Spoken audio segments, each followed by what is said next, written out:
नमस्कार साथियों, OP classes में आप सभी का एक बार पुनः स्वागत है। घटना चक्र पूर्वावलोकन की अब आगे की क्लास में हम लोग आधुनिक भारत से संबंधित प्रश्नों को देखेंगे। तो चलिए देखते हैं पहला प्रश्न है वास्को डी गामा कालीकट पर किस वर्ष आया था। तो वास्को डी गामा एक पुर्तगाली यात्री था जिसने की भारत की खोज की थी और यह 20 मई 1498 को केरल के कालीकट नामक बंदरगाह पर उतरा था। दूसरा प्रश्न है निम्न में से नीला जल योजना यानी ब्लू वाटर पॉलिसी से संबंधित है। तो ब्लू वाटर पॉलिसी द अल्मीड़ा, इनका पूरा नाम था फ्रांसिस्को दी अल्मीड़ा। तो नीले जल की योजना ब्लू वाटर पॉलिसी लाने का काम द अल्मीड़ा द्वारा किया गया था। द अल्मीड़ा एक पुर्तगाली गवर्नर थे। मध्यकाल में सर्वप्रथम भारत से व्यापार संबंध स्थापित करने वाले थे। तो मध्यकाल में सबसे पहले भारत से व्यापार संबंध स्थापित करने वाले पुर्तगाली थे और प्रथम पुर्तगाली यात्री वास्को डी गामा 1498 में भारत पहुंचा था। अगला प्रश्न है पुर्तगाली उपनिवेश का प्रथम वायसराय भारत में कौन था। तो फ्रांसिस्को दी अल्मीड़ा पहला पुर्तगाली गवर्नर था जो कि भारत पहुंचा था। अगला प्रश्न है निम्नलिखित में से किसने वास्को डी गामा का कालीकट में स्वागत किया था। तो वास्को डी गामा जब 1498 में केरल के कालीकट बंदरगाह पर उतरा था तो उसका स्वागत राजा जमोरिन ने किया था। अगले प्रश्न में सूची 1 का सूची 2 से मिलान करना है। वास्को डी गामा पुर्तगाल से आए थे, क्रिस्टोफर कोलंबस स्पेन के यात्री थे, कैप्टन कुक ग्रेट ब्रिटेन के यात्री थे और तस्मान हॉलैंड के यात्री थे, यानी सही उत्तर हो जाएगा बी। अगला प्रश्न है भारत में पुर्तगाली शक्ति का वास्तविक संस्थापक कौन था। तो भारत में पुर्तगाली शक्ति का वास्तविक संस्थापक अल्बुकर्क को माना जाता है। अल्बुकर्क 1509 से 1515 तक भारत में रहे थे। इन्होंने 1510 में यूसुफ आदिल शाह से गोवा को जीता था। अगला प्रश्न है भारत में यूरोपीय शक्ति के प्रवेश के संदर्भ में निम्न में से कौन सा कथन सही नहीं है। पहला है पुर्तगालियों में 1499 में गोवा पर कब्जा किया था। तो ये गलत हो गया क्योंकि पुर्तगालियों ने 1510 में यूसुफ आदिल शाह से गोवा को छीना था। पुर्तगालियों ने भारत में निम्नलिखित में से किस स्थान पर प्रथम दुर्ग का निर्माण किया था। बात की जाए पुर्तगालियों की तो पुर्तगालियों ने सबसे पहले अपनी पहली फैक्ट्री कोचीन में लगाई थी। बंगाल की निम्नलिखित फैक्ट्रियों में से एक जो पुर्तगालियों द्वारा स्थापित की गई थी। तो हुगली में पुर्तगालियों द्वारा पश्चिम बंगाल की पहली फैक्ट्री लगाई गई थी और यह फैक्ट्री नीनो डी कुन्हा के समय लगाई गई थी जो कि एक पुर्तगाली गवर्नर था। अगला प्रश्न है पांडिचेरी वर्तमान पुदुचेरी के संबंध में निम्नलिखित कथनों पर विचार कीजिए। पहला है पांडिचेरी पर कब्जा करने वाली पहली यूरोपीय शक्ति पुर्तगाली थे, तो ये सही है। दूसरा है पांडिचेरी पर कब्जा करने वाली दूसरी यूरोपीय शक्ति फ्रांसीसी थी, तो ये गलत है क्योंकि फ्रांस को सबसे बाद में पांडिचेरी मिला था। दूसरी शक्ति जिसने पांडिचेरी पर कब्जा किया था वो डेन्स थे।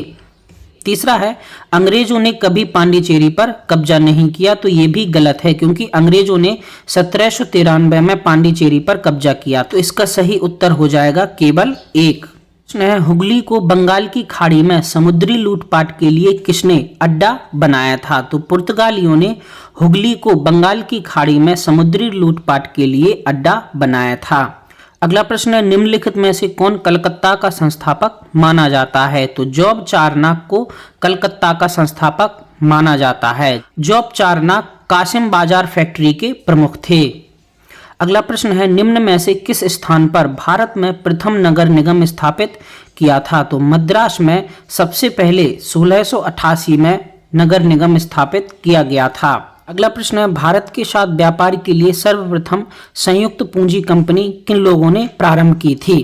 तो बात की जाए सबसे पहले प्रारंभ की तो अंग्रेजों ने संयुक्त पूंजी कंपनी प्रारंभ की थी जिसका संबंध भारत के साथ व्यापार के लिए किया जा रहा था, लेकिन ऑप्शन में अंग्रेज ना होने की वजह से डच ऑप्शन सही रहेगा क्योंकि डच कंपनी भी एक संयुक्त पूंजी कंपनी थी। अगला प्रश्न है भारत में ईस्ट इंडिया कंपनी की सफलता का राज क्या था। पहला ऑप्शन है भारत में राष्ट्रीय भावना की कमी थी, तो ये सही है। दूसरा था कंपनी की सेना को पश्चिमी प्रशिक्षण मिला था तथा उनके पास आधुनिक हथियार थे, तो ये भी सही है। तीसरा है भारतीय सैनिकों में राष्ट्रीय भावना का अभाव था, जिनके फलस्वरूप कोई जो उन्हें अच्छा वेतन दे अपनी सेवा में लगा सकता था। तो ये भी सही है, यानी इसके उपर्युक्त तीनों सही हैं। प्रश्न बहुत अच्छा है, इसमें पूछा गया है लंदन में ब्रिटिश ईस्ट इंडिया कंपनी के गठन के समय भारत का निम्नलिखित में से कौन बादशाह था। तो लंदन में ब्रिटिश ईस्ट इंडिया कंपनी की स्थापना वर्ष 1600 में हुई थी और इस समय भारत का बादशाह अकबर था। अगला प्रश्न है किस मुगल सम्राट के काल में इंग्लिश ईस्ट इंडिया कंपनी ने भारत में सर्वप्रथम कारखाना स्थापित किया था। तो जहांगीर के समय इंग्लिश ईस्ट इंडिया कंपनी ने भारत में प्रथम कारखाना स्थापित किया था। 1611 में पहला अस्थायी कारखाना मछलीपट्टनम में स्थापित किया गया। वहीं स्थायी कारखाना 1613 में सूरत में स्थापित किया गया था। देखिए वही प्रश्न पूछ लिया गया, भारत में 1613 में अंग्रेजों ने अपनी पहली फैक्ट्री कहाँ स्थापित की थी। तो 1613 में अंग्रेजों ने अपनी स्थायी फैक्ट्री सूरत में स्थापित की थी। अगला प्रश्न है 17वीं शताब्दी के पहले चतुर्थांश में निम्नलिखित में से कहाँ इंग्लिश ईस्ट इंडिया कंपनी का कारखाना स्थापित किए गए थे। तो 1625 के लगभग, यानी 17वीं शताब्दी के पहले चतुर्थांश की अगर बात की जाए तो अंग्रेज कंपनी ने भरूच, अहमदाबाद, आगरा, सूरत आदि जगह अपने कारखाने स्थापित किए थे। तो ऑप्शन में केवल भरूच है, यानी इसका सही उत्तर हो जाएगा केवल 1। अगला प्रश्न है निम्नलिखित में से किस अंग्रेज अधिकारी ने पुर्तगालियों को स्वाली के स्थान पर हराया था। तो थॉमस बेस्ट ने पुर्तगालियों को स्वाली के स्थान पर हराया था। अगला प्रश्न है ब्रिटिश ईस्ट इंडिया कंपनी ने बंबई किससे प्राप्त किया था। तो ब्रिटिश ईस्ट इंडिया कंपनी ने बंबई पुर्तगालियों से प्राप्त किया था। घटना क्या हुई थी कि 1661 में इंग्लैंड के चार्ल्स द्वितीय का विवाह पुर्तगाल की कैथरीन ब्रिगेंजा के साथ हुआ था। तो अंग्रेजों को जो बंबई मिला था, उन्होंने 1668 में इस बंबई को 10 पाउंड वार्षिक खर्च पर ब्रिटिश ईस्ट इंडिया कंपनी को दे दिया था। अगला प्रश्न है निम्नलिखित में से किस वर्ष प्रयागराज के किले पर अंग्रेजों का अधिकार हो गया था। तो 1797 में नवाब सादत अली ने प्रयागराज का किला अंग्रेजों को सौंप दिया था। ने ईस्ट इंडिया कंपनी के किस अंग्रेज गवर्नर को औरंगजेब द्वारा भारत से निष्कासित किया था। तो सर जॉन चाइल्ड को औरंगजेब ने भारत से निष्कासित कर दिया था। हुआ क्या था, 1688 में सर जॉन चाइल्ड ने बंबई और पश्चिमी तट के आसपास के जो मुगल बंदरगाह थे उन्हें घेर लिया था और हज जाने वाले यात्रियों को रोक लिया था। इस वजह से औरंगजेब ने सर जॉन चाइल्ड को भारत से निष्कासित करने का आदेश दिया था। प्रश्न में सूची 1 का सूची 2 से मिलान करना है। प्रथम कर्नाटक युद्ध, तो एक्स ला चैपल की संधि के साथ अंत हुआ था। तृतीय कर्नाटक युद्ध, यह पेरिस की संधि के साथ अंत हुआ था। तृतीय कर्नाटक युद्ध, यह अनिर्णायक युद्ध था। प्रथम मैसूर युद्ध, इसमें ब्रिटिश की हार हुई थी। तो अगर इसका सही ऑप्शन देखा जाए तो ए के लिए 4, बी के लिए 1, सी के लिए 3 और डी के लिए 2, यानी सही उत्तर हो जाएगा सी। निम्नलिखित में से कौन सा प्रथम यूरोपियन व्यक्ति था जिसने भू क्षेत्र अर्जित करने के उद्देश्य से भारतीय राजाओं के झगड़ों में भाग लेने की नीति आरंभ की। तो डुप्ले वह व्यक्ति था जिसने भारतीय राजाओं के झगड़ों में भाग लेने की नीति आरंभ की ताकि वह भारतीय भू क्षेत्र अर्जित कर सके। अगला प्रश्न है भारत में फ्रांसीसियों ने अपना सबसे पहला कारखाना निम्नलिखित में से किस स्थानों पर स्थापित किया था। तो फ्रांसीसी कंपनी की स्थापना वर्ष 1664 में फ्रांस के जो लुई 14वें थे उनके एक मंत्री कोलबर्ट के द्वारा किया गया था और कोलबर्ट ने भारत में अपनी सबसे पहली फैक्ट्री सूरत में स्थापित की थी। पूछा गया है डच ईस्ट इंडिया कंपनी ने किस वर्ष अपनी फैक्ट्री पटना में स्थापित की थी। तो डच ईस्ट इंडिया कंपनी ने वर्ष 1632 में अपनी एक फैक्ट्री पटना में स्थापित की थी।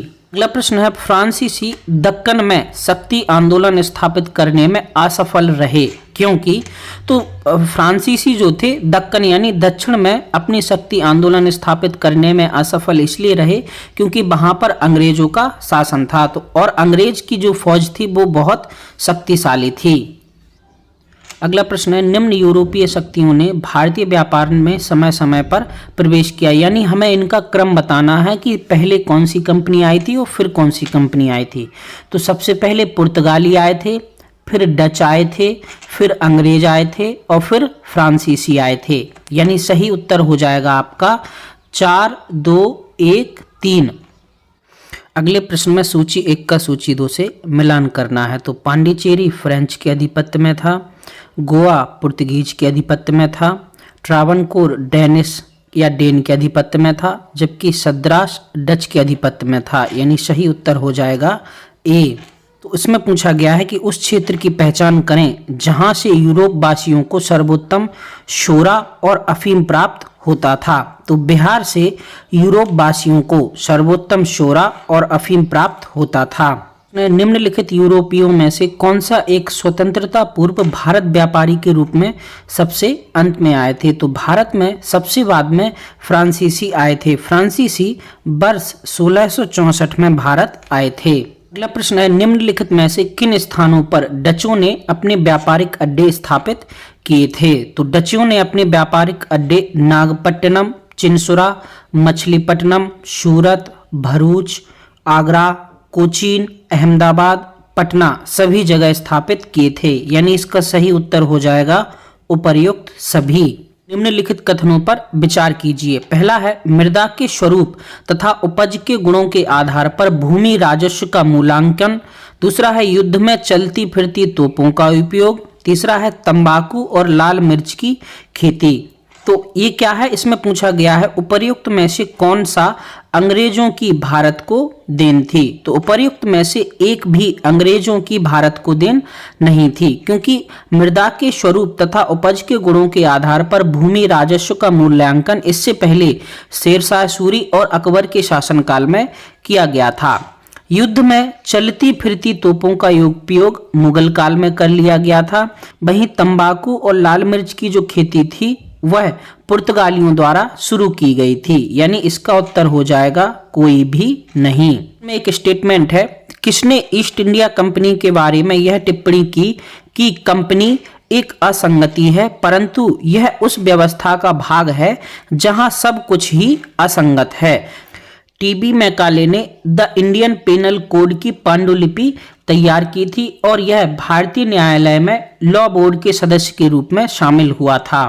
अगला प्रश्न है, एक्स ला सैपेल 1748 की संधि के संदर्भ में निम्नलिखित कथनों में से कौन सा सही है। पहला है, प्रथम कर्नाटक युद्ध की समाप्ति। तो ये सही है, क्योंकि प्रथम कर्नाटक युद्ध की समाप्ति एक्स ला सैपेल 1748 की संधि के साथ हुई थी। दूसरा है, अंग्रेजों को मद्रास पुनः प्राप्त हुआ। तो ये भी सही है, यानी इसके 1 और 2 दोनों सही हैं। भारत में अंग्रेजों की सफलता तथा फ्रांसीसियों की असफलता के कारण के संदर्भ में निम्न कथनों में से कौन सा सही है। पहला है, अंग्रेजों को बंगाल विजय से अपार धन और जनशक्ति का मिलना। ये सही है।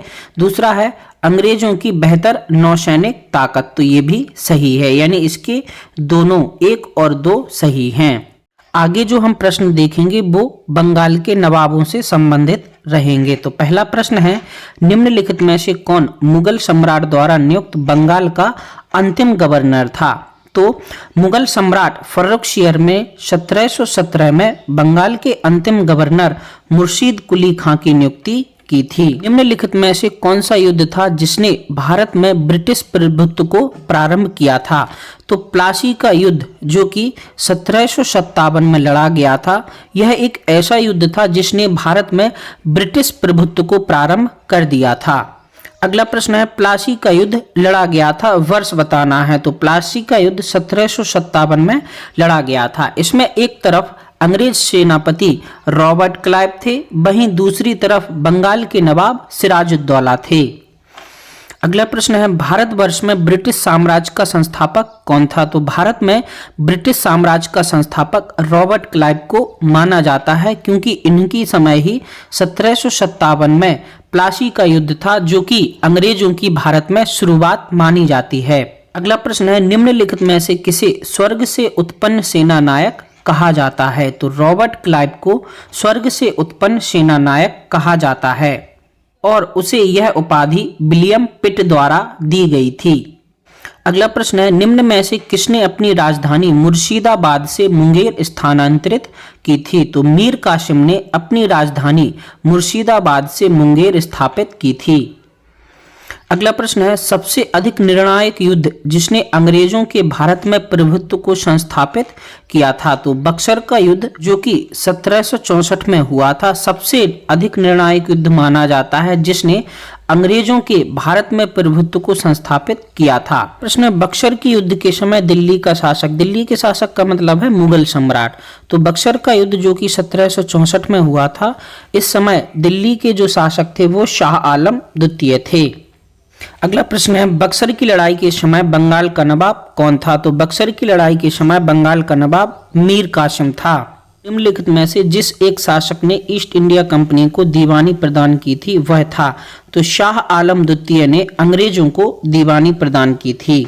अगला प्रश्न है, 1765 में ईस्ट इंडिया कंपनी को बंगाल की दीवानी किसने प्रदान की थी? तो 1765 में इलाहाबाद की संधि के बाद मुगल सम्राट शाह आलम द्वितीय ने ईस्ट इंडिया कंपनी को बंगाल की दीवानी प्रदान की थी। अगला प्रश्न है, किस गवर्नर के कार्यकाल में ईस्ट इंडिया कंपनी को शहंशाह शाह आलम द्वारा बंगाल, बिहार तथा उड़ीसा में दीवानी अधिकार प्रदान किए गए थे? तो रॉबर्ट क्लाइव के समय ईस्ट इंडिया कंपनी को शहंशाह शाह आलम द्वारा बंगाल, बिहार और उड़ीसा में दीवानी अधिकार दिए गए थे। पूछ ली गई है कि सम्राट शाह आलम द्वितीय ने ईस्ट इंडिया कंपनी को बंगाल, बिहार तथा उड़ीसा की दीवानी प्रदान की थी। तो 12 अगस्त 1765 को ब्रिटिश ईस्ट इंडिया कंपनी को बंगाल, बिहार तथा उड़ीसा की दीवानी प्रदान की गई थी।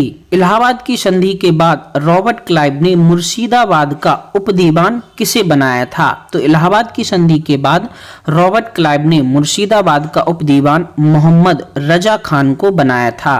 1765 में दीवानी प्रदान किए जाने के बाद ब्रिटिश सबसे पहले निम्नलिखित में से किस पर्वतीय जनजाति के संपर्क में आए थे? तो 1765 में अंग्रेजों को जब दीवानी मिल गई थी तो वे पश्चिम बंगाल के सिलहट क्षेत्र में पहुंचे थे और वहां उनकी मुलाकात खासी जनजाति से हुई थी। सल्तनत के हिंदू नायब वजीर के संदर्भ में निम्नलिखित कथनों में से कौन सा सही है? पहला है, राजा टिकैत राय नवाब आशुफुद्दौला के अर्थ मंत्री थे, तो ये सही है। दूसरा है, अवध के नवाबों के राज्य में सामान्यतया कतिपय हिंदू जातियों के लोगों को उच्च स्थान प्राप्त था, तो ये भी सही है, यानी इसका 1 और 2 दोनों सही हैं। अगला प्रश्न है, 18वें शतक में भारत में लड़े गए युद्धों का निम्नलिखित में से सही कालानुक्रम कौन सा है? तो 18वें शतक में सबसे पहले अंबर का युद्ध लड़ा गया था, फिर प्लासी का युद्ध हुआ था, फिर बांडीवास का युद्ध हुआ था और फिर बक्सर का युद्ध हुआ था, यानी सही उत्तर हो जाएगा बी। अंबर का युद्ध 1749 में हुआ था, प्लासी का युद्ध 1757 में हुआ था, बांडीवास का युद्ध 1760 में हुआ था और बक्सर का युद्ध 1764 में हुआ था। फ्रांसीसी सेनापति का नाम बताइए जो 1760 के बांडीवास के युद्ध में पराजित हुआ था। तो 1760 का बांडीवास का युद्ध फ्रांस और अंग्रेजों के बीच हुआ था। अंग्रेज सेनापति आयरकूट थे, जबकि फ्रांस का सेनापति काउंट लाली था, जो कि इस युद्ध में पराजित हो गया था। अगला प्रश्न है, निम्नलिखित में से कौन सा एक सही सुमेलित है? पहला है बक्सर का युद्ध मीर जाफर विरुद्ध रॉबर्ट क्लाइव, तो ये गलत हो गया क्योंकि मीर कासिम और रॉबर्ट क्लाइव के मध्य हुआ था। दूसरा है बांडीवास का युद्ध फ्रांसीसी विरुद्ध ईस्ट इंडिया कंपनी, तो ये सही हो गया, यानी इसका सही उत्तर है बी। अगला प्रश्न है, निम्न में से किसने भारत में अंग्रेजों का सर्वाधिक विरोध किया था? तो भारत में अंग्रेजों का सर्वाधिक जो विरोध था वो मराठों के द्वारा किया गया था। तो आज की क्लास में इतना ही। आज की क्लास में हमने ईस्ट इंडिया कंपनी और बंगाल के नवाब से संबंधित प्रश्नों को देखा। घटना चक्र पूर्वावलोकन से संबंधित चलाई जा रही इस सीरीज के बारे में यदि आपके कोई सुझाव या शिकायतें हैं तो आप कमेंट बॉक्स में कमेंट करके बता सकते हैं।